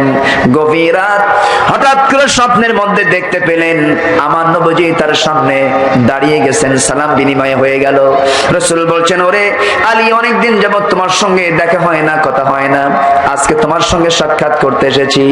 এই কথা বলে আমার নবীজির হাতের মধ্যে একটা খেজুরের টোপলা ছিল, খেজুরের টোপলা থেকে একটা খেজুরের রাসূল 3 হাতে নিয়ে নিলেন, 3 আঙ্গুলে নিয়ে নিলেন। 3টা আঙ্গুলে নিয়ে হযরত আলীকে রাসূল জিজ্ঞাসা করলেন, বললেন, আলী মুখটা একটু ফাঁকা করো। মুখটা ফাঁকা করলেন। মুখটা ফাঁকা করার সঙ্গে সঙ্গেই বিসমিল্লাহ বলে তাকে একটা খেজুর খাওয়ায়া দিলেন। স্বপ্নের মধ্যে তিনি খেয়ে নিলেন। স্বপ্ন তার ভেঙে গেল। ঘুম থেকে জাগা পেয়ে দেখেন আলী তার জিহ্বার ভিতরে তাজা খেজুরের স্বাদ দেখতে পাচ্ছেন। তাজা খেজুরের স্বাদ অনুভব করলেন, শুকরিয়া আদায় করলেন, আবেগ আপ্লুত হয়ে পড়লেন, নামাজে দাঁড়ায় গেলেন, নফল নামাজ পড়লেন, তাহাজ্জুদ পড়লেন, আল্লাহর শুকর আদায় করলেন। ফজরের ওয়াক্ত চলে আসলো, মসজিদের দিকে রওনা করলেন। মসজিদে চলে গেলেন, নামাজ শুরু হয়ে গেছে। নামাজের দায়িত্ব কোনো দুনিয়ার কোনো সাধারণ মানুষ নয়, নামাজের দায়িত্ব গ্রহণ করছেন অর্ধ পৃথিবীর শাসনকর্তা ওমর ফারুক রাদিয়াল্লাহু তাআলা আনহু। হযরত ওমর ফারুক একদিকে অর্ধ পৃথিবীর শাসনকর্তা, দ্বিতীয় খলিফা, নামাজের দায়িত্ব পালন করছেন। আমার বন্ধুগণ, ইসলামের প্রকৃত সিস্টেম হলো যে হবে রাষ্ট্রপতি সেই হবে মসজিদের ইমাম। ঠিক কিনা? আসতে পারেন জোরে কোন ঠিক কিনা? যেদিন থেকে এই সিস্টেমটা বন্ধ হয়েছে সেদিন থেকে স্বৈরাচারের ভিত রচনা হয়েছে। এই সিস্টেম যদি আজ পর্যন্ত থাকতো, আজকে মুসলমানদের চিত্র, ইসলামের চিত্র আজকে এরকম থাকতো না। ইমাম এবং সমাজের ইমাম এবং নামাজের ইমাম দুটো ইমাম পৃথক হওয়ার কারণেই আজকে সমাজের চিত্র পাল্টে গেছে। রাসূল ছিলেন 12.5 লক্ষ বর্গ মাইলের রাষ্ট্রপ্রধান, আবার মদিনার মসজিদের তিনি ইমাম। আলহামদুলিল্লাহ, যেরকম আলহামদুলিল্লাহ। আমরা কি এমন চিত্র দেখতে চাই? আমরা কি এমন চিত্র দেখতে চাই? সম্মানিত ভাইয়েরা, রাসূল দুনিয়া থেকে বিদায় নিলেন। বিদায় নেওয়ার পর যখন তিনি বিদায় নিবেন, সেই সময় তিনি কি কাউকে বলে গেছেন যে আমার পরবর্তী খলিফা আমার বংশের অমুক হবে? বলেছেন? বলেছেন? বলেননি। বরঞ্চ যোগ্যতার মাপকাঠিতে যে সেই পরবর্তী খলিফা হওয়ার যোগ্য হবে। হযরত আবু বকর তার বংশের কেউ না। আবু বকর সিদ্দিক রাদিয়াল্লাহু আনহু প্রথম খলিফার পদ তিনি গ্রহণ করলেন একমাত্র যোগ্যতার মাপকাঠিতে। কিসের মাপকাঠিতে? যোগ্যতা। আবু বকর সিদ্দিক রাদিয়াল্লাহু আনহু যখন দুনিয়া থেকে বিদায় হলেন, তিনি ইচ্ছে করলে বলতে পারতেন আমার উপযুক্ত ছিল আব্দুর রহমান ইবনে আবু বকর, সে আমার পরবর্তী খলিফা হবে। বলতে পারতেন না? বলেছেন? বলেননি। উনি ইন্তেকাল করেছেন, দায়িত্বভার গ্রহণ করেছেন যোগ্য উপযুক্ত যোগ্যতা যার, তিনি হচ্ছেন ওমর ফারুক রাদিয়াল্লাহু তাআলা আনহু। যেরকম সুবহানাল্লাহ। আচ্ছা, তিনিও তো বলতে পারতেন যে আমার পরবর্তী খলিফা হবে আমার ছেলে আব্দুল্লাহ ইবনে ওমর। তিনি একজন মুহাদ্দিস ছিলেন, বড় আলেম ছিলেন, তাও তিনি বলে যাননি। কারণ যোগ্যতার মাপকাঠিতে যে আসবে সেই পরবর্তী খলিফা নিযুক্ত হবে। কিন্তু আজ আমরা তার সোজা দেখি না উল্টা দেখি? সোজা দেখি না উল্টা দেখি? আপনি যে কোনো প্ল্যাটফর্মে যান না কেন, যে কোনো জায়গায় যান না কেন, সব জায়গায় বংশগত একটা তাসির আছে না নাই? বাপ ছিল, তার ছেলে, তার ছেলে, তার ছেলে। বাবার চেতনা, স্বামীর চেতনা, এই চেতনা নিয়ে সব ব্যস্ত হয়ে পড়েছেন না? এমনকি আমার দেশে এখন বর্তমানে যে পীর যারা আছেন, আমি পীর বিরোধী কোনো লোক না, ভুল বুঝবেন না আপনারা, একটু কথা বলা দরকার আছে এক্ষেত্রে। আমার দেশে যারা আসল পীর ছিলেন তারা তো আর বেঁচে নাই। মূল পীররা তো সব মারা গেছেন। মারা গেছেন না? মারা গেছেন। এখন সব পীরজাদা। এখন কিন্তু অধিকাংশ জায়গায় কিন্তু লেখা থাকে কি জাদা? পীরজাদা। মানে দাদা ছিল, তার দাদা ছিল, তার দাদা ছিল, দাদা দাদা দাদা দাদা থেকে পীরজাদা হয়ে গেছে। এখন বাপ ছিল পীর, তার ছেলে পীর হবে, পীর হওয়ার যোগ্যতা রাখবে, এমন কি কোনো গ্যারান্টি দেওয়া যায়? আসতে কোন কেন দেওয়া যায়? দেওয়া যায় না। এটা ইসলাম সম্মত নয়। ইসলাম বলে দেয় পরবর্তী নেতৃত্ব সেই দেবে যোগ্যতার যার ভিতরে সবার ঊর্ধ্বে থাকবে। কোন খলিফা পীরের মর্যাদা পায় না। বাস বাপ ছিল পীর, ছেলে নামাজ পড়ুক আর না পড়ুক ও পীর। সব পীরজাদা। দুই একটা হারামজাদা নাই? আসতে কান কেন? দুই একটা হারামজাদা আছে না নাই? আছে। নামাজের খবর নাই, দাড়ি নাই, মোছ নাই, নামাজ নাই, কালাম নাই, মদের বোতল নিয়ে থাকে, এমন পীর বাংলার জমিনে আছে। আছে না নাই? এটা পীর নয়। পীর ভালো, কিন্তু ওরা পীর নয়, হচ্ছে ভণ্ড। ওরা কি? ভণ্ড। মুরিদরা গাঁজা খায় আর বলে দেয় বেশি করে খাও। বাবা খাজা বাবা, তোমার নামে টানলে গাজা, দিল হয়ে যায় তরু তাজা। নাউজুবিল্লাহ বলবেন না? এটা কোনো কথা বলেন তো? ওরা বলে গাজা নাকি বেহেশতের গাছ। জোরে কোন নাউজুবিল্লাহ, জোরে কোন নাউজুবিল্লাহ। নামাজ নাকি পড়া লাগে না। ওরা বলে যে নামাজ পড়া লাগবে না। আমার বাবা বলে দিছে যে নামাজ পড়ার দরকার নাই, বছরে একবার আমার দরবারে গরু পাঠাবা, গরু পাঠালে নামাজ মাফ। যারা গরু পাঠায় তারা আরেক গরু। তারা কি? তারাও গরু। যারা ছাগল পাঠায় তারাও ছাগল। আশ্চর্য কথা। আমরা ওগুলো করতে যাব না। আমার বাপ বাড়িতে আছে না নাই? আমার বাবা বাড়িতে আছে না নাই? আমার মা বাড়িতে আছে না নাই? বাপ মার সেবা করো, বাপ মাকে সম্মান করো, বাপ মাকে রেসপেক্ট করো, বাপ মাকে শ্রদ্ধার চোখে দেখো। দুনিয়ার কারো দোয়া লাগবে না, আব্বা আম্মাই তোমাকে জান্নাত পর্যন্ত নিয়ে যাবে। যেরকম সুবহানাল্লাহ, আরো জোরে সুবহানাল্লাহ। এটা খেয়াল রাখতে হবে। কষ্ট হচ্ছে আপনাদের? কষ্ট হচ্ছে? হযরত ওমর ফারুক রাদিয়াল্লাহু তাআলা আনহু ফজর নামাজের দায়িত্ব গ্রহণ করলেন, নামাজ পড়াচ্ছেন। হযরত ওমর নামাজ শেষ করলেন। নামাজ শেষ করার পরে তিনি ফজরের পর সূর্যোদয় পর্যন্ত মুসাল্লায় জায়নামাজে বসে জিকির আজগার করতেন। সেই দিন তিনি দেরি করলেন না, ফজর নামাজ শেষ করে ডান দিকে তাকায় দেখেন কে যেন এক টোপলা খেজুর হাদিয়া স্বরূপ নিয়ে এসেছে। কাউকে দায়িত্ব দিলেন না, হযরত ওমর নিজে আগায় গেলেন, খেজুরের টোপলা হাতের মধ্যে নিয়ে কাউকে দায়িত্ব বন্টন না করে নিজেই তিনি খেজুরগুলো কি করলেন, প্রথম কাতারের সবার হাতে হাতে 2-3টা করে খেজুর দিয়ে গেলেন। দ্বিতীয় কাতারে তাই করলেন। তৃতীয় কাতারে হযরত আলী ঠিক মাঝখানে দাঁড়ায় আছেন, নামাজ শেষ করে বসে আছেন। তৃতীয় কাতারের সবার হাতে হাতে 2-3টা করে খেজুর দিলেন। আলীর আগের জনকেও 2-3টা খেজুর দিয়েছেন, কিন্তু আলীর সামনে যখন ওমরে ফারুক দাঁড়ালেন, হযরত ওমরে ফারুক বলছেন, আলী মুখটা ফাঁকা করো। মুখটা ফাঁকা করলেন, অনেকগুলো খেজুর থেকে মাত্র একটা খেজুর 3টা আঙ্গুলে নিয়ে তার মুখের মধ্যে উঠায় দিলেন বিসমিল্লাহ বলে। তিনি বিসমিল্লাহ বলে খেয়ে নিলেন।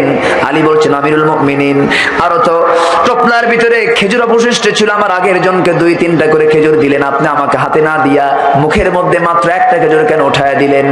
হযরত ওমর আবেগটাকে ধরে রাখতে না পেরে জড়ায় ধরে বলছে, আলী রে, গত রাত্রে আমার নবী যদি তোমাকে একটার বেশি 2টা খেজুর খাওয়ায় দিতেন, আমিও ওমর তোমাকে তাই খাওয়াইয়া দিতাম।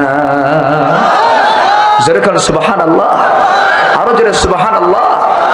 কি সম্পর্ক ছিল যে স্বপ্ন পর্যন্ত এক হয়ে যেত। মদিনার মুহাজির সাহাবীরা মদিনায় হিজরত করে গেছেন, বউ বাচ্চা রেখে চলে গেছেন। মদিনার আনসার সাহাবীদের যাদের একাধিক স্ত্রী ছিল, স্ত্রীকে একজনকে তালাক দিয়ে বলেছেন, স্ত্রী আমি তোমাকে তালাক দিতে চাইনি, কিন্তু আমার ওই মুহাজির সাহাবীদের দারুণ কষ্ট হচ্ছে, কে তাদের সঙ্গে বিয়ে দেবে, আমি তোমাকে তালাক দিলাম, তুমি তার স্ত্রী হয়ে যাও। আল্লাহু আকবার। কি পরিমাণ ত্যাগ স্বীকার তারা করেছেন পরস্পরে। আজকে সেই ভ্রাতৃত্ব কোথায়? আজকে সেই মোহাব্বত ভালোবাসা কোথায়? আমরা হারাতে বসেছি। এই জন্য গোটা পৃথিবীতে আজকে মুসলমান শাসক না শাসিত? শাসক না শাসিত? আজকে মুসলমান দেয় না নেয়? বলেন, কই দেয়? আজকে মুসলমান নেওয়ার জাতি হয়েছে, আজকে মুসলমান ভিক্ষুক সেজেছে। অথচ মুসলমান ছিল এক সময় নেওয়ার না দেওয়ার? নেওয়ার জাতি না দেওয়ার জাতি? দেওয়ার জাতি ছিল, নেওয়ার জাতি। দাতা গোষ্ঠী ছিল মুসলমান। আজকে মুসলমান দাতা গোষ্ঠী নাই। আজকে মুসলমান নেওয়ার জন্য প্রস্তুত নিয়ে থাকে, না নেবে না দেবে, মুসলমান নেবে না দেবে। এই জন্য আমাদের একতার বন্ধন আসার দরকার, প্রয়োজনীয়তা আছে না নাই? এই জন্য আল্লাহ বলছেন, তোমরা যারা মুমিন পুরুষ এবং নারী, তোমরা হবে পরস্পরের বন্ধু। কে বলে দিচ্ছেন? আল্লাহ বলে দিচ্ছেন। এই ভ্রাতৃত্বের বন্ধন যদি মজবুত হয়ে যায়, একতার প্ল্যাটফর্মে যদি আসতে পারো, এই কন্ডিশন যদি তোমার ভিতরে চলে আসে, তুমি 4টা কাজ করবে। এই 4টা কাজ আমি সহযোগিতা করব, আর এই 4টা কাজ যদি করতে পারো, জেনে রেখে দিও, এই পারে দুনিয়া মরার সঙ্গে সঙ্গে আমি আল্লাহ তোমাকে জান্নাত দিয়ে দেব। সবাইকে জান্নাত পেতে রাজি আছেন? নামাজ না পড়া, নামাজ পড়বেন সবাই? সবাইকে নামাজ আমরা পড়বো? কয় ওয়াক্ত নামাজ পড়বো আমরা? দেখে হাত তুলে দেখান তো দেখি, 5 ওয়াক্ত নামাজ কারা পড়বেন? বলুন, হে আল্লাহ। আরো জোরে, হে আল্লাহ, আমাদেরকে 5 ওয়াক্ত সালাত আদায় করার তৌফিক তুমি আল্লাহ দিয়ে দাও। জোরে বলি আমিন। আরো জোরে আমিন, আরো জোরে আমিন। হাত নামান। কষ্ট হলো? কষ্ট হলো না তো? আচ্ছা, মায়েরা কি নামাজ পড়ে? বাড়ির স্ত্রী মেয়েরা সবাই কি নামাজ পড়ে? আওয়াজ কমে গেছে, সবাই পড়ে না। হ্যাঁ, একটু পরিমাণে কম পড়ে না? পড়ে। আচ্ছা, পড়ে না, দুটাই আছে। আচ্ছা, এখন যদি মায়েরা নামাজ না পড়ে, যদি কারো স্ত্রী হয়ে যদি নামাজ না পড়ে, স্বামী নামাজ পড়ে, বউ নামাজ পড়ে না, সেক্ষেত্রে স্বামীর করণীয় কি? প্রশ্ন আছে না নাই? আচ্ছা, 4টা কারণে স্বামী তার স্ত্রীকে মারতে পারে। কটা কারণে? এই আওয়াজ আমার মায়েদের কানে গেছে কিনা জানি না, শোনা মাত্র তো শুরু হয়ে গেছে জল্পনা। কাম সারছে, কোন হুজুরে নিয়ে আসলা? এ তো দেখতেছে আমাদের তো 12টা বাজায় দিবে। এমনি আমার স্বামী যেই চোখ রাঙ্গায়, আর যদি মারার অর্ডার শুনে কি যে হবে আল্লাহ জানে। লাস্টে চেয়ারম্যান সাহেব বিপদে পড়ে যাবে, বিচার করতে করতে দিন শেষ হয়ে যাবে। এখন 4টা কারণে স্ত্রীকে তার স্বামী মারতে পারে। 4টা কারণ কি কি? 1 নাম্বার হলো, যদি নামাজ না পড়ে যদি রোজা না রাখে, নাম্বার 3 যদি স্বামীর আনুগত্য না করে, স্বামীকে দাম না দেয়, নাম্বার 4 হলো যদি সতীত্বের হেফাজত না করে, পর্দায় যদি না থাকে।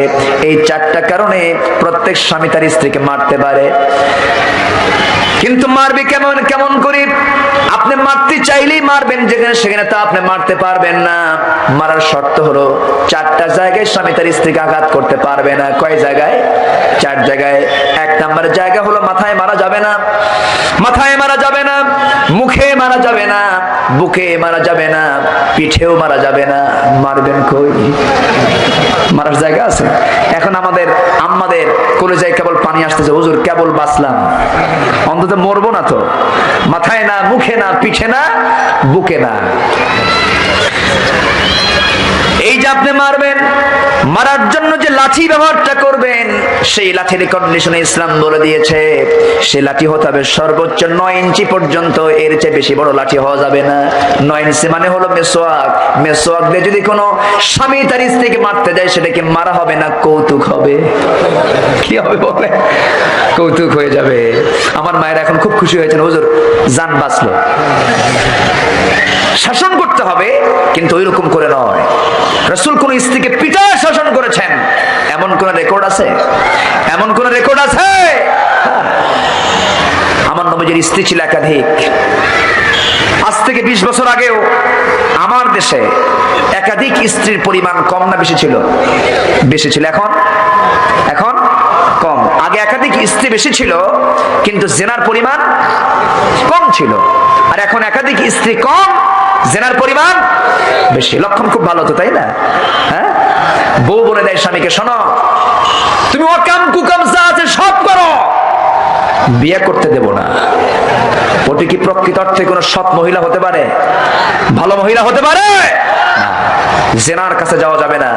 জেনার শাস্তি হচ্ছে এই পৃথিবীতে তার বেঁচে থাকার কোন অধিকার থাকতে পারে না। মারাত্মক অপরাধ এটা।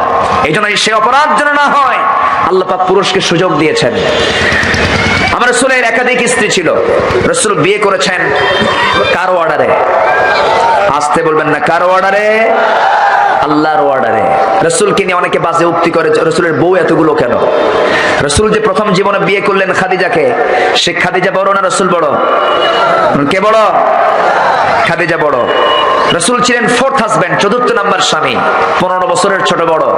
রাসূল বলতেন মাঝে মাঝে, আমার খাদিজা যদি আমার জীবনের শেষ সময় পর্যন্ত থাকতো, আল্লাহ পাক আমাকে দ্বিতীয় বিবাহ করার অর্ডার দিতেন না। জোরে কোন সুবহানাল্লাহ।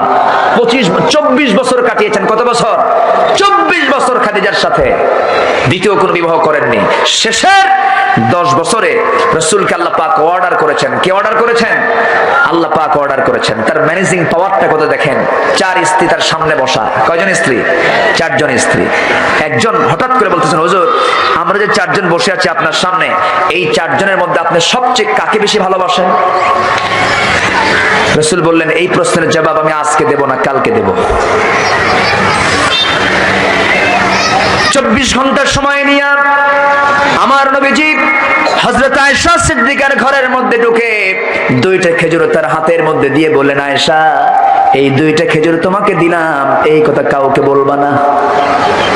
আবার অন্য স্ত্রী ঘরে গেলেন, তাকেও 2টা খেজুর দিয়ে একই কথা বলে দিলেন। 4 জন স্ত্রীর হাতে 2টা করে খেজুর দিয়ে সবাইকে একই কথা বলে দিলেন।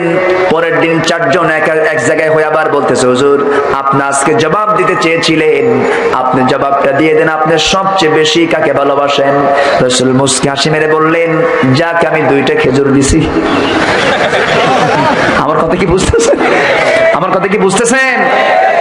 বিশ্বনবী কাকে বলে, তার ইনসাফ কি, তার বিচারটা কি, তার পদ্ধতি কি?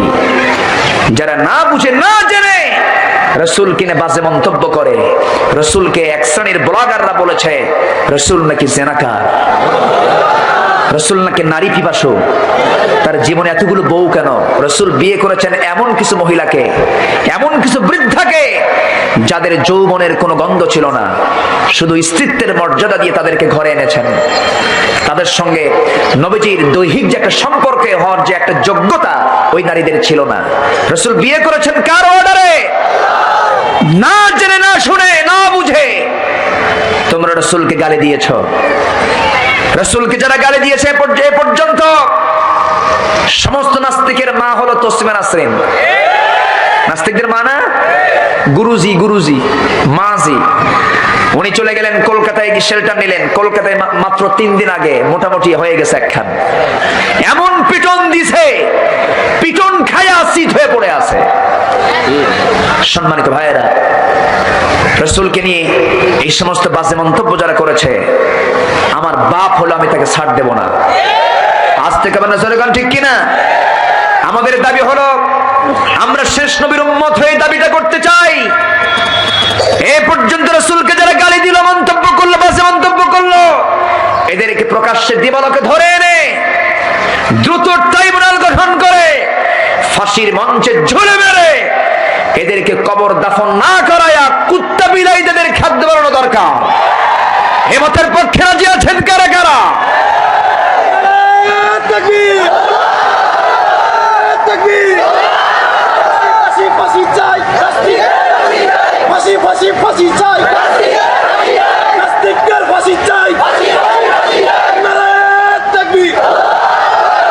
নাস্তিক যারা, ওদের সঙ্গে আমাদের কোন সম্পর্ক যে আমার আল্লাহকে বিশ্বাস করে না তার সঙ্গে আমার সম্পর্ক কিসের? রাসূলকে যে মানে না তার সঙ্গে আমার সম্পর্ক কিসের? আমরা তাদেরকে মানি না। জোরে কোন ঠিক কিনা? এটা সামনেও বলবো, পিছনেও বলবো, জীবন দিতে গেলেও বলবো। এটা হক কথা। রাসূলকে ভালোবাসতে হবে জীবনের চাইতে কম না বেশি? আসতে বলেন, জীবনের চাইতে কম না বেশি? আর এই সমস্ত অযাচিত কথা শোনার পর যারা চুপ করে বাড়িতে বসে থাকবে তারা হচ্ছে মুনাফিকের বাচ্চা। চুপ করে বসে থাকার কোনো সুযোগ। আল্লাহ পাক বলছেন, তুমি যদি মুমিন হতে চাও তোমার 1 নম্বর ডিউটি হলো সৎ কাজের আদেশ দিবা, অসৎ কাজের বাধা দিবা। অসৎ কাজের কি দিবা? বাধা। রাসূলকে গালি দেওয়া হচ্ছে, এটা অসৎ কাজ না? খারাপ কাজ না? বাধা দেওয়ার প্রয়োজন আছে না নাই? যে বাধা না দেবে সে কি মুমিন না মুনাফিক? মুমিন না মুনাফিক? মুনাফিক। রাসূলকে নিয়ে শুধু আজকে নয়, আগের থেকে রাসূলের যুগেও এমনকি রাসূলকে সামনে রেখে তারা রাসূলকে দেখতো, নবীর পিছনে তারা ইক্তেদা করতো, নামাজ পড়তো, চোখের পানি ফেলে ফেলে কাঁদতো, কিন্তু মুনাফিক আছে না নাই? ছিল। নবীর পিছনে তারা ইক্তেদা পর্যন্ত করেছে। আমার রাসূল তাবুক অভিযানে রওনা হলেন। কি ব্যাপার, আজান হচ্ছে এই জন্য চলে যাচ্ছে নাকি? মানে উঠে যাওয়ার মাত্রা দেখতেছে অধিকাংশ বুড়ো মানুষের, মানে তাদের তো নামাজের নেশাটা বেশি।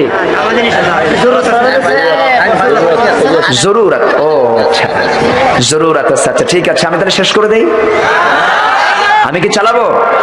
আমি চালাবো আলোচনা।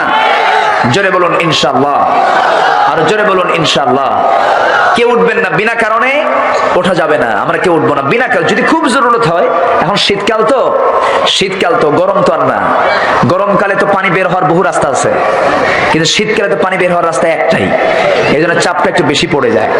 তো সেজন্য আমি বেশি চাপও দেবো না। হয়তো অনেকে চলে যাচ্ছেন, একটু কষ্ট হচ্ছে। অনেকেই বসেছেন সেই জোহর পরপরই, এবং জোহরের আগে অনেকে বসেছেন, একটু কষ্ট হচ্ছে। আমি মনে করতেছি কষ্ট হচ্ছে, তো আমি আর একটু সময় চেয়ে নিচ্ছি। কষ্ট হবে না তো আপনাদের? আর একটু সময় চেয়ে নেবো। যে 4টা যে দায়িত্ব আল্লাহ পাক দিয়েছেন মুমিনদের, এটা বলে আমি শেষ করে দেব। ও আচ্ছা, 5টা প্রশ্নের উত্তর বাকি আছে। ও আচ্ছা, এটাও শুনবেন আপনারা? সবাইকে শুনতে রাজি আছেন? জোরে বলি ইনশাআল্লাহ। এটা কি এবছর না সামনের বছর? এবছর। আচ্ছা দেখা যাক, দেখি, বলুন ইনশাআল্লাহ। খুব ভালো, আপনার কাউরাইদের লোকজনগুলো ইসলাম প্রিয়, আলহামদুলিল্লাহ। জোরে বলি আলহামদুলিল্লাহ। এবছর রাতে সময় পাই না, আমার কাছে ডেট চাইছিল, রাতে পাইনি। বললাম ভাই আমি এখন রাতের হুজুর না, আমি এখন দিনের হুজুর। পরে আমার আমিরুল ভাই বললেন হুজুর দিনই দেন। পরে আমি এই দিন একটা সুযোগ আমি দিয়েছি। একটু কষ্ট হচ্ছিল আমার দিতে, একটু মানে অনেক কষ্ট করে ডেটটা বের করতে হয়েছে। তো আপনাদের চাঁদ মাখা মুখ দেখে আমার কলিজা ঠান্ডা হয়ে গেছে। বলেন আলহামদুলিল্লাহ। এদেশের এই এলাকার মানুষ ইসলামকে যে চায় তার বড় প্রমাণ হচ্ছে আজকের মাহফিল।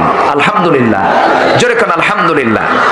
তো তাবুক অভিযানে রাসূল বের হলেন 30,000 সৈন্য নিয়ে। কত হাজার সৈন্য নিয়ে? 30,000 সৈন্য নিয়ে বের হলেন।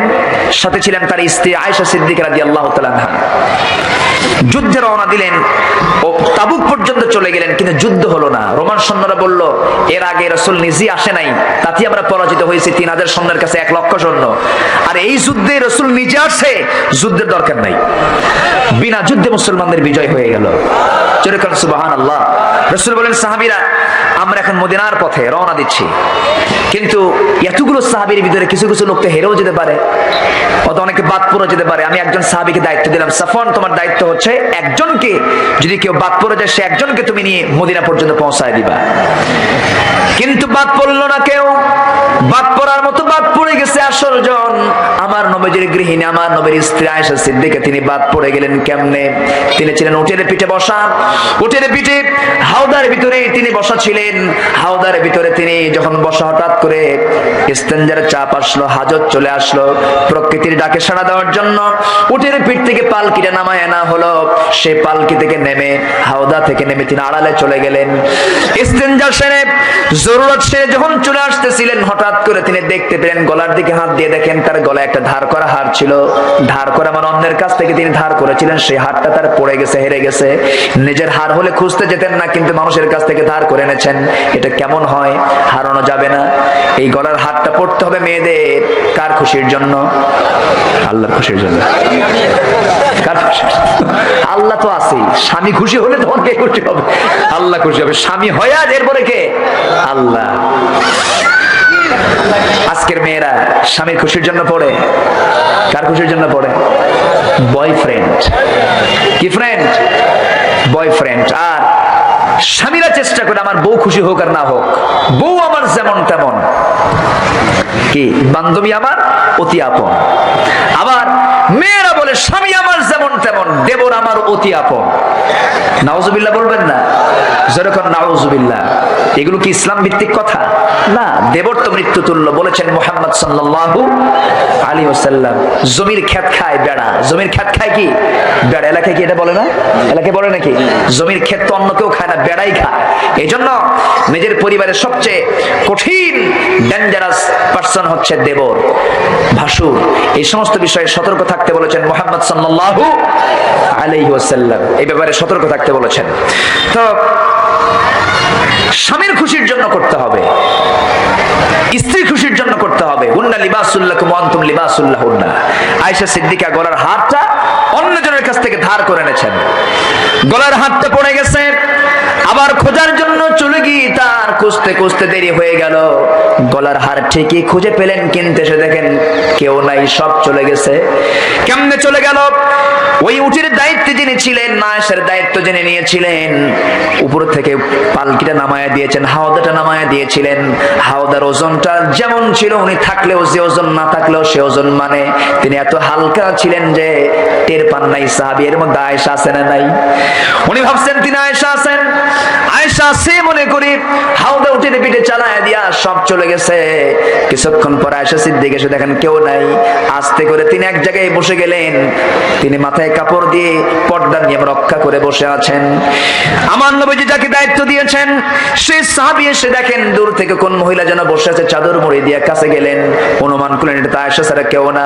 চিনে ফেলে বলছেন, আয়েশা আম্মা জান আপনি কেমনে বাদ করলেন? সমস্ত ঘটনা খুলে বললেন। এরপর কথা ফলো করে তাকে ঘোড়ার পিঠে চড়ায় নিয়া সকালবেলা আমার নবীর ঘরে যখন আয়েশাকে পৌঁছায় দিলেন, এই কথাটা মুনাফিকদের কানে কানে চলে গেল। মুনাফিকরা সবাই কান কথা বলতে বলতে, এদিক সেদিক কথা বলতে বলতে এমন ভাবে ফ্লো হয়ে গেল, সমস্ত মুনাফিকরা চতুর্দিকে ছড়িয়ে দিল। তোমরা কি জানো গত রাত্রে আয়েশা সাফওয়ানের সঙ্গে গোটা রাত একই ঘোড়ার পিঠে চড়ে চড়ে আসছে, আয়েশা তার সতীত্ব নষ্ট করে ফেলে দিয়েছে। যেরকম নাউজুবিল্লাহ, যেরকম নাউজুবিল্লাহ। অথচ এমন একজন নারী আয়েশা যার শানে আয়াত নাজিল করেছেন কে? আয়াত নাজিল করেছেন কে? একটা নয়, দুইটা নয়, 10টা আয়াত তার শানে আল্লাহ পাক নাজিল করেছেন। 10টা আয়াত। এত দামি সাহাবী ছিলেন। আমার নবীর স্ত্রী ছিলেন আয়েশা সিদ্দিকা রাদিয়াল্লাহু তাআলা আনহা। তার বিরুদ্ধে যখন এই জাতীয় কথা বলা হলো, হযরত আয়েশা তিনি জানেন নাই, তিনি শোনেন নাই। হঠাৎ করে নবীর কানে এই সংবাদটা চলে আসলো। আমার নবীজি মাথা নিচু করে ফেললেন, মুখটা তার ফ্যাকাশে হয়ে গেল, মনটা তার খারাপ হয়ে গেল। একজন আদর্শ স্বামীর কাছে স্ত্রীর ব্যাপারে এমনটা রিপোর্ট আসলে কি ভালো লাগার কথা নাকি? ভালো তো লাগার কথা নয়।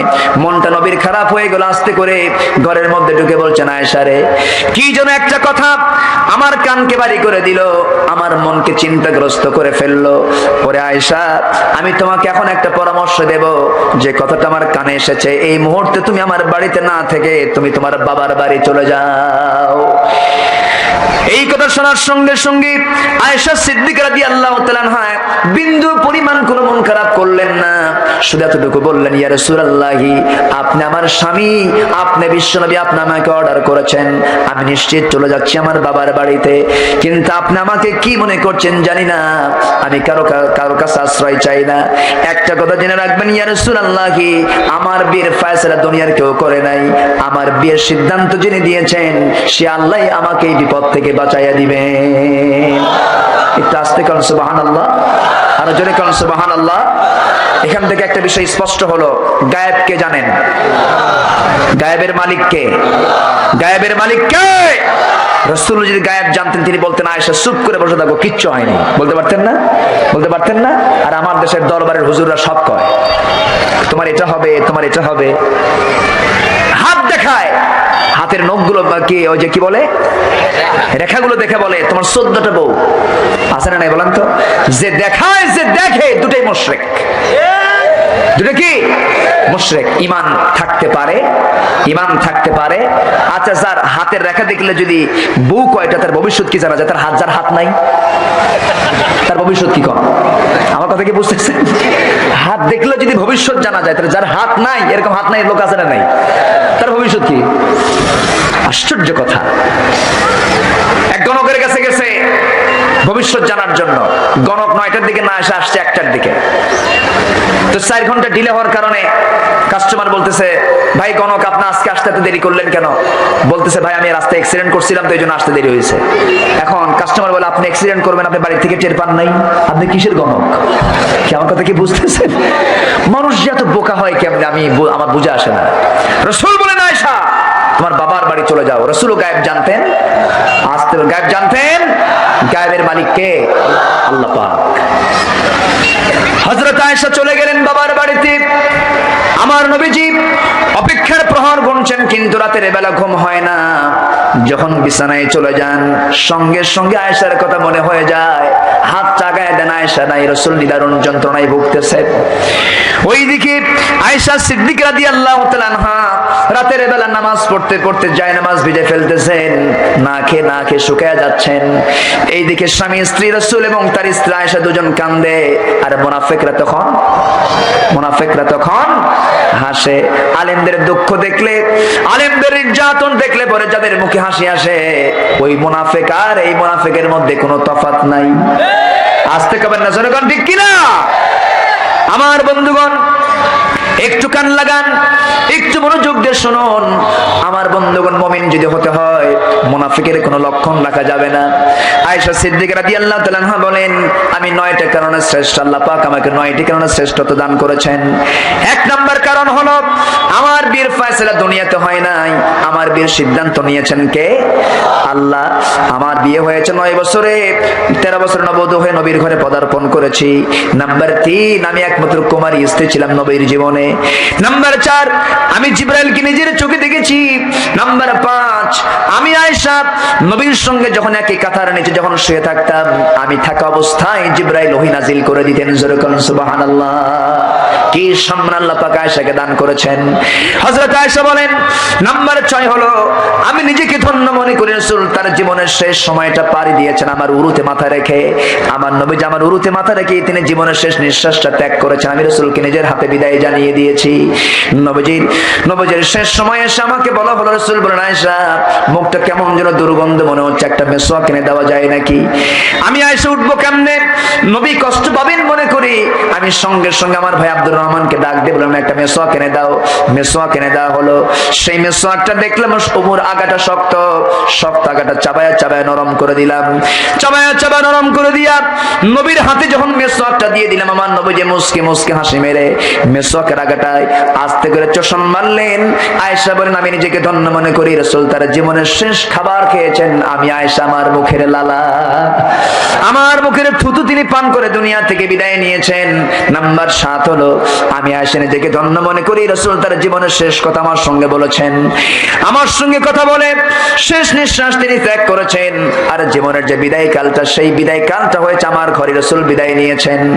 এরপরে রাসূল দুনিয়া থেকে বিদায় হওয়ার পর নবীজির যে কবরটা হয়েছে, সেই কবরটা অন্য কোনো কারো ঘরে নয়, আমি আর আমার ঘরে রাসূলকে দাফন করা হয়েছে। যেরকম সুবহানাল্লাহ, আরো জোরে সুবহানাল্লাহ। হযরত আয়েশা বলেন আমার দারুণ শখ ছিল আমি নবীর পাশে ঘুমাবো, আমার মৃত্যুর পর আমার কবরটা নবীর পাশে হবে, আমার বাবা এক পাশে শুয়ে আছেন, আমি নবীর আরেক পাশে শুয়ে থাকবো। এটা আমার জীবনের দারুণ স্বপ্ন ছিল। কিন্তু মুসলমানদের দ্বিতীয় খলিফা ওমর ফারুক এসে বলছেন একদিন, ওরে আয়েশা তোমার বাবা এক পাশে শুয়ে আছেন, আমার দারুণ মনের স্বপ্ন আমি নবীর আরেক পাশে শুয়ে থাকবো। ওরে আয়েশা তুমি তোমার অংশটা যদি আমাকে যদি ওয়াকফ করে দিতে, আমি আমার এই স্বপ্নটা পূরণ করতাম। আয়েশা সিদ্দিকা বলেন এমন করে যখন এত বড় দামি মানুষ যখন আমাকে প্রস্তাব দিলেন, আমি আমার অংশটা আমার প্রিয়জন মুসলমানদের দ্বিতীয় খলিফা ওমরকে সেই জায়গাটা দান করে দিলাম। যেরকম সুবহানাল্লাহ। নবী যেখানে শুয়ে আছেন তার ডান পাশে একজন, বাম পাশে একজন, দুজন, তিনি হচ্ছেন ওমর ফারুক এবং আবু বকর সিদ্দিক রাদিয়াল্লাহু তাআলা আনহু। ওমরের জায়গায় থাকার কথা কে ছিলেন? আয়েশা সিদ্দিকা রাদিয়াল্লাহু আনহা ছিলেন। তিনি দিয়ে দিলেন, উজাড় করে দিলেন, মুসলমানকে উজাড় করে দেবে। যেরকম সুবহানাল্লাহ। সেই আয়েশার বিরুদ্ধে অভিযোগ দেওয়া হয়েছে। এখন আয়েশা আছেন কার বাড়িতে? বলেন কার বাড়িতে? স্বামীর বাড়িতে আসতে হবে না? কি শুনবেন? আগ্রহ আছে এখনো? আজান তো হয়ে গেছে, আজান হয়ে গেছে না? হ্যাঁ হচ্ছে আজান, হবে। আচ্ছা আচ্ছা ঠিক আছে, আমরা যথারীতি আমরা যত সময় শেষ করার চেষ্টা করব। জোরে বলি ইনশাআল্লাহ, জোরে বলি ইনশাআল্লাহ। কেউ যাবেন না, একটা লোক উঠবেন না। নামাজ এখানে হবে নাকি? নামাজ যদি এখানে হয়, ওখানে হবে, এখানেও হবে। আচ্ছা ওখানে তো জায়গা সংকলন হবে না, তো নামাজ আমরা যত সময় পড়বো। জোরে বলি ইনশাআল্লাহ। কেউ উঠবেন না, সবাই বসেন। আয়েশা সিদ্দিকা রাদিয়াল্লাহু তাআলা আনহা তিনি বাবার বাড়িতে অবস্থান করছেন। তিনি অপেক্ষা করছেন কার? কার অপেক্ষা করছেন? আল্লাহর অপেক্ষা করছেন। আল্লাহ তার অপেক্ষার জবাব দিয়ে দিলেন, ইন্নাল্লাযীনা জাউ বিল ইফকি উসবাতুম মিনকুম। হে রাসূল, আয়েশার ব্যাপারে যে সমস্ত কথা আপনার কানকে বাড়ি করে দিয়েছে সম্পূর্ণ ভিত্তিহীন বানোয়াট কথা। আয়েশার কোনো দোষ নাই, আপনি আয়েশাকে নিঃসংকোচে আপনার বাড়িতে উঠায় নেন। জোরে কোন সুবহানাল্লাহ। আমার নবীজি আয়েশা সিদ্দিকা রাদিয়াল্লাহু আনহাকে তার শ্বশুর বাড়ি থেকে নিজের বাড়িতে যখন নিয়ে আসলেন, আয়াত নাজিল হয়ে গেল, মুনাফিকদের মুখে মাটি পড়ে গেল, মুনাফিকরা দুঃখিত হলো, মুসলমানদের বিজয় হয়ে গেল। জোরে কোন সুবহানাল্লাহ। আজকের যুগেও যারা মুনাফিকরা ভাবতেছে আমাদের বিজয়, এই বিজয় শেষ বিজয় নয়, মুনাফিকদের পরাজয় অবশ্যই নিশ্চিত। আসতে কবেন না, জোরে কোন ঠিক কিনা? মুনাফিকদের পরাজয় কে দিবেন? কে ঘটাবেন? আল্লাহ ঘটাবেন। আল্লাহ পাক সবাইকে বোঝার তৌফিক দান করুন। জোরে বলি আল্লাহুম্মা আমিন।